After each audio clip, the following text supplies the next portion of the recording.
Bueno, pues iniciando con la siguiente asignatura, que es la asignatura de Derechos Humanos.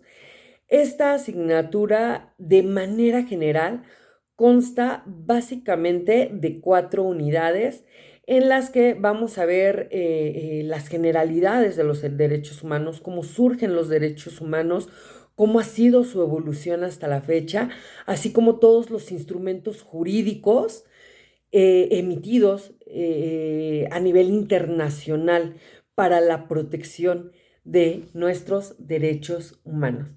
Y bueno, entrando en materia, entendamos como derechos humanos todas aquellas prerrogativas sustentadas en la dignidad humana, cuya realización efectiva resulta indispensable para el desarrollo integral de la persona. Este conjunto de prerrogativas se encuentran establecidas dentro de un orden jurídico nacional en nuestra Constitución Política de los Estados Unidos Mexicanos, así como en los tratados internacionales y las leyes. Este concepto tal cual es emitido por la Comisión Nacional de Derechos Humanos. Por tal motivo, entendamos a los derechos humanos en su concepto como todas aquellas prerrogativas, todas aquellas protecciones que se les dan a los seres humanos por el simple hecho de ser humanos. Y que bueno, como ya lo habíamos mencionado, los derechos humanos se encuentran consagrados como tal desde nivel constitucional, hablando del derecho interno, hasta tratados internacionales hablando del derecho internacional. Y vale la pena hacer una acotación respecto a los derechos humanos. Los derechos humanos van íntimamente relacionados con el derecho internacional público. Entonces, si ven que de repente durante el estudio de la materia de derechos humanos vamos metiendo algunas cuestiones de derecho internacional, es porque la esencia del derecho, perdón, de los derechos humanos es universal. Esa es la idea, que los derechos humanos sean respetados a nivel universal, a nivel internacional, que en todas las naciones sean respetados los derechos humanos. Entonces, de repente vamos a ver algunas cuestiones de derecho internacional, pero es única y exclusivamente por el estudio de esta materia. ¿Ok? Una vez entendido el concepto de derechos humanos, vamos a ver cuál ha sido la evolución de los derechos humanos, desde cuándo surgen, desde cuándo están protegidos los derechos humanos. Si nos damos cuenta, abogados, a través de la historia han sucedido acontecimientos principalmente bélicos, en los cuales los derechos humanos han sido vulnerados a través de la historia. Sin embargo, ha habido una evolución constante y paulatina de los derechos humanos, pero es importante saber cuál es el origen, de dónde surge. Y bueno, eh, uno de los primeros vestigios que se tiene sobre la protección de derechos humanos es algo denominado el cilindro de Ciro. Y bueno, la historia de derechos humanos se puede remontar al año 539 antes de Cristo. Imagínense ustedes desde cuándo se ha venido pugnando por el respeto y evolución de los derechos humanos desde antes de Cristo, 539 en específico, con la conquista de Babilonia, cuando Ciro el Grande dejó en libertad a todos sus esclavos y declaró que todas las personas tenían derecho a elegir su propia religión. Entonces, si nos remontamos a esa época, Ciro el Grande como tal empieza a dar reconocimiento al tema de los derechos humanos a través del famoso cilindro de Ciro, en donde respeta algo tan básico como la libre creencia, como el que las personas tienen la libertad de creer en lo que ellos quieran, básicamente, ¿no? Este y otros decretos fueron grabados en un cilindro de barro, que ahora es conocido como tal, como el cilindro de Ciro. Como ya lo mencionaba al principio, a través de la historia hemos tenido muchos conflictos bélicos. El primero, o uno de los más memorables, es la Primera Guerra Mundial. Y bueno, para hablar del tema de derechos humanos, surge o se firma al final de la Primera Guerra Mundial.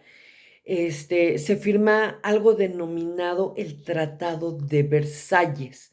El Tratado de Versalles básicamente es el que pone fin a la Primera Guerra Mundial. Y básicamente el Tratado de Versalles manifiesta eh, el fin de la Primera Guerra Mundial y es firmado, perdón, en París en 1919. ¿Quiénes lo firman? Básicamente los países europeos, tomando en consideración que como es un tratado que pone fin a la Primera Guerra Mundial, pues tiene su origen en Europa, ¿no?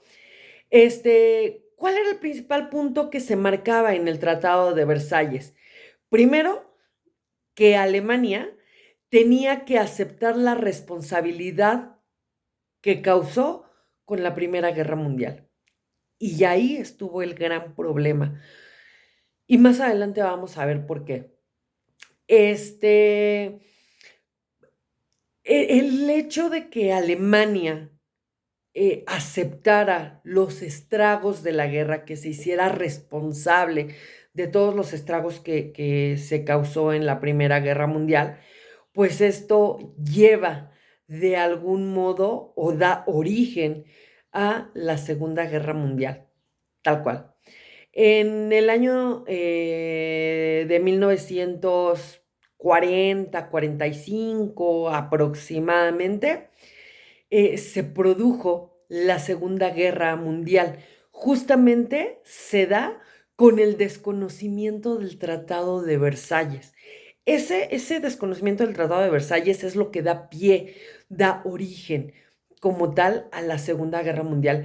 Y como todos sabemos, los efectos de la Segunda Guerra Mundial fueron catastróficos en todas sus formas, principalmente y la que nos ocupa en la cuestión humana. ¿Por qué? Tomemos en consideración que durante la Segunda Guerra Mundial se crean grandes campos de concentración en donde la finalidad era el exterminio de gran cantidad de personas, tomando en consideración que una de las banderas que tenían los alemanes era preservar a la raza aria, preservar a la raza pura.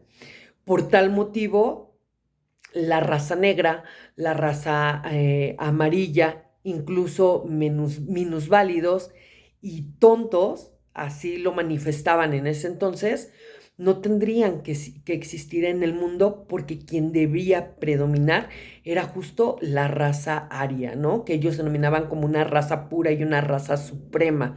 Ese fue el origen de la creación de campos de concentración. Sin embargo, a través de todo eso se da una consecuencia jurídica. ¿Cuál? Y aquí es donde vamos entrando al tema del derecho internacional. Se crea una corte denominada Corte Penal Internacional, que además tiene como legislación o como cuerpo jurídico algo denominado los Estatutos de Roma. Y en los Estatutos de Roma, abogados, se disponen cuestiones como que se prohíben los delitos de lesa humanidad, como que se prohíbe el genocidio, como que se prohíbe la tortura. Y todos aquellos, entre otros delitos, claro está, y esto quiere decir que los estados-nación que cometan este tipo de delitos van a tener o se les puede instaurar un juicio ante la Corte Penal Internacional. Y solo les voy a dar un dato particular. Justamente después del periodo del presidente Felipe Calderón y esta lucha que tuvo contra el narcotráfico, años después le instauraron un juicio en la Corte Penal Internacional por el delito de genocidio, por todas las muertes que se dieron a consecuencia de su lucha contra el narcotráfico.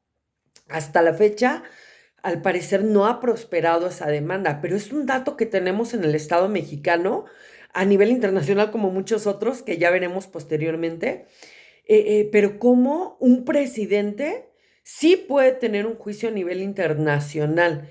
Sin embargo, todos estos juicios tienen procedimientos especiales y procedimientos particulares para que se puedan llevar a cabo. Pero ese es un dato interesante que tenemos para ver cómo es que va actuando la justicia internacional en defensa de los derechos humanos.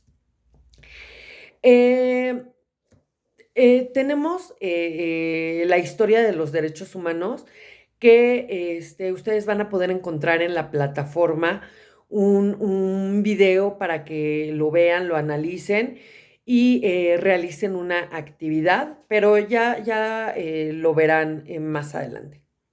¿Ok? ¿A qué llamamos instrumentos de protección? A toda aquella legislación internacional, ¿no? ¿Cómo se integra? ¿De qué consta? ¿Cuál es? Hay muchísimos instrumentos en todas las materias. Y en todas las materias me refiero no solo a derechos humanos, hablo de economía, hablo de educación, hablo de trabajo, ¿no? Todo está de verdad contemplado a nivel internacional. Y cabe hacer mención aquí una cuestión.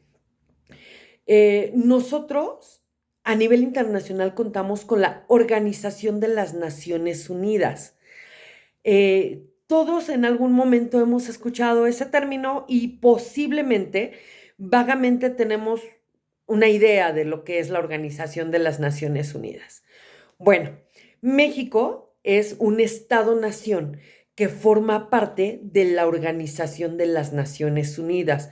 Por tal motivo, México se somete a las disposiciones emitidas por la Organización de las Naciones Unidas. Hay que tomar en consideración una cuestión. Nosotros nos regimos bajo un derecho interno y un derecho internacional. ¿A qué nos referimos con derecho interno? El derecho interno son todo el conjunto de leyes, todo el acervo jurídico que tenemos dentro del Estado mexicano. En toda la República Mexicana, nosotros tenemos ese derecho interno. Ejemplo, Constitución Política de los Estados Unidos Mexicanos. ¿Ok? Es un ejemplo. Nos regimos todo México, todo el Estado mexicano, por eso. Tenemos códigos, ¿no? El Código Penal Federal, tenemos la Ley General de Salud, a nivel general, a nivel todo república. Tenemos la ley antisecuestro, tenemos, no sé, código civil, código familiar, código penal, perdón, código fiscal, ley de amparo, etcétera. Tenemos un gran acervo jurídico, ¿no? Tenemos leyes, reglamentos, etcétera. Y esto me lleva a algo denominado pirámide de Kelsen, que ahorita lo tomamos en consideración. Pero bueno, retomo, ese es nuestro derecho interno, toda la legislación que regula al Estado mexicano desde el norte hasta el sur, ¿ok? Ese es el derecho interno. ¿Cuál es el derecho internacional?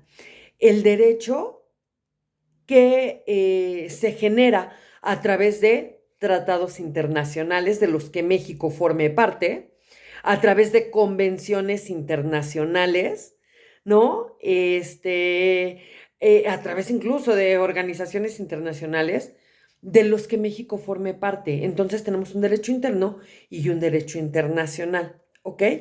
Como mencionaba, como nosotros formamos parte de Naciones Unidas, pues obviamente tenemos que obedecer a los lineamientos jurídicos a nivel internacional, ¿ok?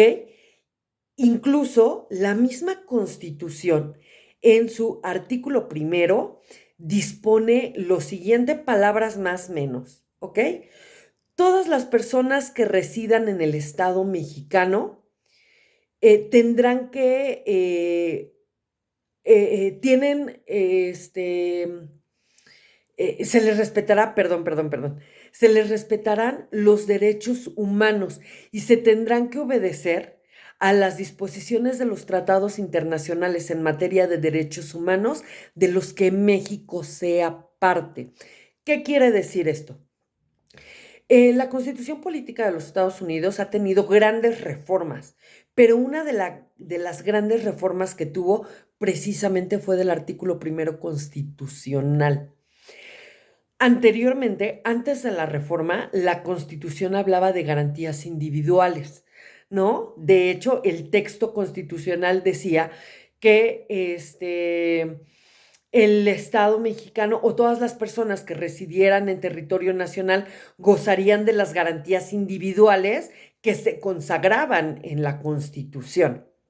Y entonces, antes de la gran reforma, se contemplaban 4 garantías individuales, que era igualdad, libertad, propiedad y seguridad jurídica. Sin embargo, con la reforma constitucional, ojo, no quiere decir que eso quede invalidado. No, de algún modo las garantías individuales sí desaparecieron, pero se unen en un tema de derechos humanos. Entiéndase, a los derechos humanos como el género y las garantías individuales como la especie, ¿ok? Retomando el tema de las garantías individuales, bueno, pues anteriormente todas las personas, todas, incluso los extranjeros, incluso todas aquellas personas que entraran de una manera no legal al país, como los inmigrantes, gozaban de las garantías que establecía la Constitución. Todos éramos iguales ante la ley, hablando de igualdad, hombres, mujeres, niños, extranjeros, todos, todos, todos, todos. Gozábamos de libertad, entre ellas la libertad de tránsito, entre ellas la libertad de profesar la religión que quieras, entre ellas la libertad de trabajo siempre y cuando sea lícito. Hablábamos de seguridad, pero ojo, puede haber seguridad pública, puede haber seguridad social, pero no hablaba de ese tipo de seguridad, hablaba de seguridad jurídica. Todos tenemos derecho de ser oídos y vencidos en juicio. A eso se refería, a esa seguridad jurídica, que nosotros pudiéramos acudir a algún tribunal y que la máquina jurídica se echara a andar para que se pudieran resolver las cuestiones de carácter legal que cada uno tuviera. Y finalmente la propiedad, ¿no? Como ese derecho que tenemos las personas o los ciudadanos mexicanos de tener una propiedad, de tener la propiedad privada, tal y como lo dispone la misma Constitución, si no me equivoco, en el artículo 28 constitucional. Pero bueno, como lo mencionaba, se viene esta gran reforma súper interesante y se retiran las garantías individuales, pero se incluye a los derechos humanos. ¿Y qué quiere decir esto? Que la protección a los ciudadanos mexicanos, incluso a todas las personas que entren al Estado mexicano, que la protección de la ley sea en su forma más amplia, ¿ok? Porque ya no solo gozarán de las garantías individuales, sino de todos los derechos humanos. Y cabe hacer mención que la Declaración Universal de los Derechos Humanos consagra 30 artículos que posteriormente vamos a ver cuáles son los derechos que todos los ciudadanos mexicanos y todas las personas, por el simple hecho de ser personas, nos protegen, ¿ok? Y les hablaba yo hace ratito de algo denominado pirámide de Kelsen. Dentro del estudio del derecho a abogados, existe esta famosa pirámide de Kelsen, que no es otra cosa más que eh, como la jerarquización de la norma jurídica. Y antes de la reforma constitucional de la que les hago mención, la pirámide de Kelsen disponía lo siguiente, que la ley suprema es la Constitución Política de los Estados Unidos Mexicanos, es la que está en la punta, o era la que estaba en la punta de la pirámide. De ahí seguían tratados internacionales, de ahí seguían leyes federales, de ahí seguían códigos de las entidades federativas y de ahí para abajo reglamentos y todas las demás leyes, ¿no? ¿Qué nos estaba diciendo la pirámide de Kelsen? ¿Cómo se jerarquizaba? En qué nivel, por decirlo de alguna manera, se establecía cada una de las normas jurídicas que se ocupan, por decirlo de alguna manera, en el Estado mexicano, ¿no? Con la reforma que les menciono sobre derechos humanos, la pirámide de Kelsen de algún modo cambia. ¿Por qué? Porque al mencionar la Constitución en su artículo primero, que todos tendremos que obedecer los tratados internacionales de los que México sea parte, ojo, lo que está haciendo aquí del texto constitucional es que está constitucionalizando los derechos humanos, pero además los tratados internacionales. Y entonces, de acuerdo a la distribución de la pirámide de Kelsen, quedaría Constitución Política de los Estados Unidos Mexicanos y a la par, en materia de derechos humanos única y exclusivamente, tratados internacionales. O sea, que los está poniendo al mismo nivel la reforma de ese artículo primero constitucional. ¿Es malo? No, porque nosotros podríamos decir, bueno, se supone que nuestra Constitución es la ley suprema. Sí, es correcto. Sin embargo, en materia de derechos humanos, única y exclusivamente, los tratados internacionales tienen la misma jerarquía que la Constitución Política de los Estados Unidos Mexicanos. Y además a nosotros como estudiosos del derecho es una maravilla. Y les voy a decir por qué. En asuntos jurídicos, cuando se llegan a vulnerar derechos humanos, nosotros como abogados ya no solamente vamos a fundamentar con constitución, con ley o con doctrina o con derecho consuetudinario, también vamos a poder fundamentar con tratados internacionales. Y eso es súper interesante, abogados. Ya lo vamos a ir viendo. ¿Sale? ¿Qué es la Declaración Universal de los Derechos Humanos? Bueno, la Declaración Universal de los Derechos Humanos es un documento que sirve de plan de acción global para la libertad y la igualdad, protegiendo los derechos de todas las personas en todos los lugares. Fue la primera vez en que los países acordaron las libertades y los derechos que merecen protección universal para que todas las personas vivan su vida en libertad, igualdad y dignidad. Fuente, Amnistía Internacional. Ojo, es importante entender todo el alcance que tiene la Declaración Universal de los Derechos Humanos, sobre todo porque lo que se pretende o lo que pretendieron todos los estados-nación que forman parte de las Naciones Unidas es la más amplia protección de libertad, de igualdad y de la dignidad de todas y cada una de las personas. ¿Por qué? Es importante, recuerdan que comentábamos hace un momento sobre todos los estragos que trajo la Segunda Guerra Mundial y que además el hecho de que hayan creado tantos campos de concentración en donde asesinaron a gran cantidad de personas, mujeres, niños, ancianos, hombres, este, no importaban su condición de ninguna manera, solamente que pues no eran raza aria, ¿no? Eh, los estragos fueron terribles, fue un gran golpe para la humanidad y creo que ha sido uno de los eventos más catastróficos que ha vivido la humanidad.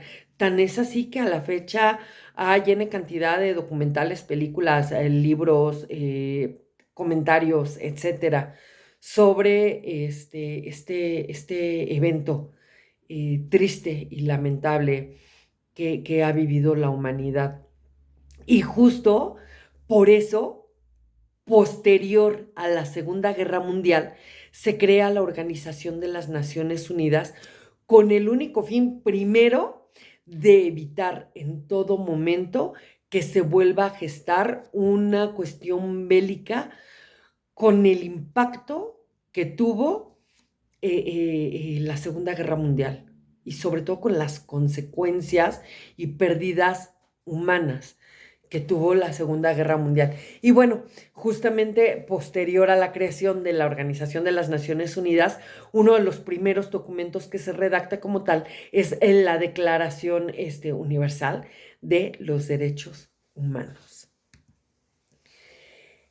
Otro de los instrumentos internacionales que se crean y que son es de suma importancia por muchas razones, que además es uno de los sectores más vulnerables en todos los sentidos.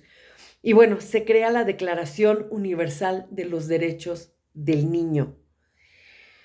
En 1959, la Asamblea General de las Naciones Unidas aprobó la Declaración Universal del Derecho de los Niños. Y bueno, este supuesto jurídico tiene una gran aceptación a nivel internacional, tomando en consideración los principios fundamentales de los derechos de los niños.